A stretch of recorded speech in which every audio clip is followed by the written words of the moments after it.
So a report from Bank of America Analysts suggests that Warner Brothers Discovery is, quote, not working, end quote. The report is titled, Is Unbundling the Answer? And we have a quote here from the report saying, the, quote, current composition as a consolidated public company is not working.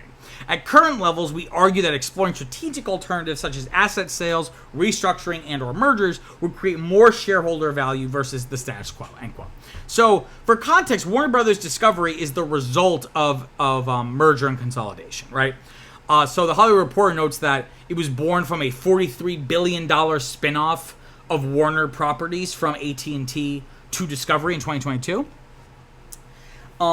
And in the current state of Warner Brothers Discovery, it's a very bloated company, right? I almost want to say it's people use the expression too big to fail. I almost feel like this is a company that's too big to succeed, right? It's bloated. It has film studios, it has linear cable channels, it has a streaming service, it has all the gaming. And you can have all of those, but it's definitely not helping for Warner Brothers specifically. Like, Disney's really good at the cross-pollination, at the vertical or horizontal integration, whatever you want to call it. Warner Brothers, I don't know if they've really been able to capitalize on that, right? So there are a few suggestions from this. There's a few specific suggestions from this report by Bank of America Analysts. Number one, they could spin off CNN. That's potentially worth like $6 billion. They could explore a merger or a partnership with another broadcast network. Maybe they pursue some kind of joint venture streaming service. Maybe with like a Paramount. And so instead of having Max and Paramount Plus, they could create some other new one that includes both of their libraries. Again, to kind of justify having your own service, you need the library of content that a lot of these studios just don't have, right? They could spin off Warner Brothers Games, their video game division. That could be worth up to, I think the report said, about $5.6 billion. And the biggest suggestion, or the one that's getting the most attention, is the idea of spinning off all of the linear assets into a separate holding company. So again, by linear assets, I mean all of like the network and cable and all the channels, all the TV channels.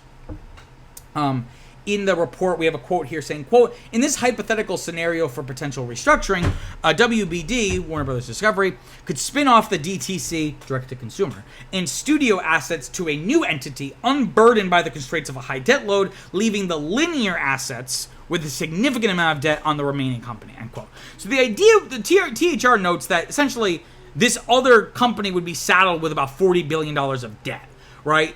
So that way, the main company, the one that's left, that has the studios and the streaming, the direct-to-consumer stuff, that isn't as burdened by the debt, and it can grow better or quicker or both. And again, it reflects an issue with the current state of capitalism in the United States. Again, maybe consolidation was a bad idea, right?